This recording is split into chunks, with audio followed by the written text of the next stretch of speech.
पुश्तैनी उसका कब्रिस्तान है वहाँ पर पहुँचेगा और यहाँ पर किस तरीके की तैयारी है हम आपको उसको भी दिखाने की कोशिश कर रहे हैं कि कब्रिस्तान के अंदर जो कब्र है उसकी एक बार फिर से साफ़ सफाई कर दी गई है। और अब से कुछ देर बाद जो अब्बास अंसारी है वो यहाँ पर पहुँचेगा अपने परिवार के लोगों के साथ।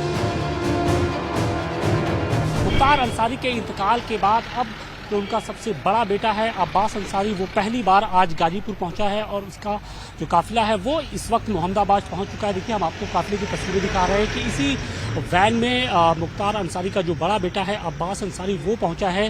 सुप्रीम कोर्ट के आदेश के बाद उसे फातिहा पढ़ने की इजाज़त दी गई थी और अब फातिहा पढ़ने के लिए जो अब्बास अंसारी है वो मोहम्मदाबाद पहुँचा है।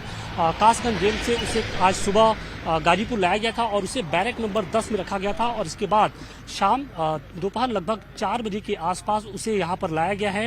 वो सीधे यहाँ से फाटक स्थित अपने जो पैतृक आवास है वहाँ पर गया है। बताया ये जा रहा है कि वहाँ पर परिवार के लोगों के साथ जो रस्म होती है पहले उसे अदा करेगा और इसके बाद वो सीधे इस कालीबाग स्थित जो पुश्तैनी उसका कब्रिस्तान है वहाँ पर पहुँचेगा और यहाँ पर किस तरीके की तैयारी है हम आपको उसको भी दिखाने की कोशिश कर रहे हैं कि कब्रिस्तान के अंदर जो कब्र है उसकी एक बार फिर से साफ सफाई कर दी गई है।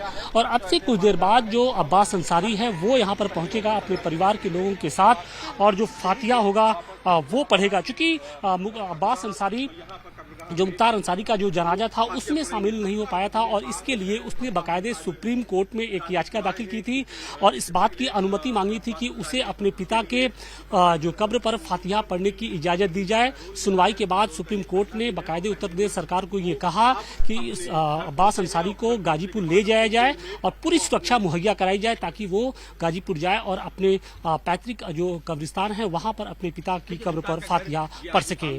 गाजीपुर से अतिकेश के साथ आशुतोष सिंह, टाइम्स नाउ नवभारत। माननीय सर्वोच्च न्यायालय के निर्देशानुसार आज सुबह करीब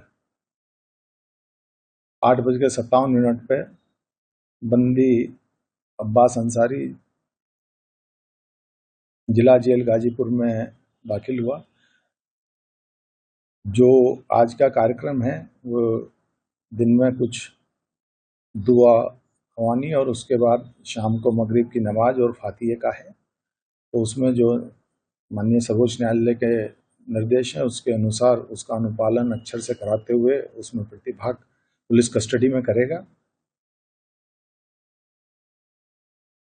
सर 3 दिनों के जो इनको पेरोल मिला है सर 3 दिनों में क्या क्या रहेगा और कैसे मतलब रात में जेल में बिताएगा या कैसे?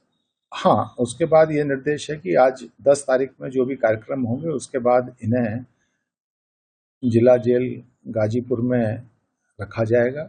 11-12 में अगर कोई रिचुअल होंगे वो जिम्मेदारी माननीय सर्वोच्च न्यायालय ने जिला प्रशासन को दी है कि अगर वो बताते हैं कि कोई रिचुअल है तो उसे वेरीफाई किया जाएगा क्या ऐसा कोई रिचुअल होता है। अगर रिचुअल होता है तो उसमें प्रतिभाग करेंगे, नहीं होता है तो वो ये उन्हें सुविधा दी गई है कि वो अपने परिजनों से और जो अन्य सगे संबंधी हैं उनसे मिल सकते हैं। तो जो माननीय सर्वोच्च न्यायालय के निर्देश हैं उसके अनुरूप 11 और 12 में वो अपने परिजनों से और जो इष्टजन है उनसे मिल सकते हैं। क्या सर ये जेल में मिलेगी कि अपने घर पे जाकर? अगर कोई कार्यक्रम नहीं होगा क्योंकि ये जेल में स्थापित रहेंगे तो वहीं मिलेंगे।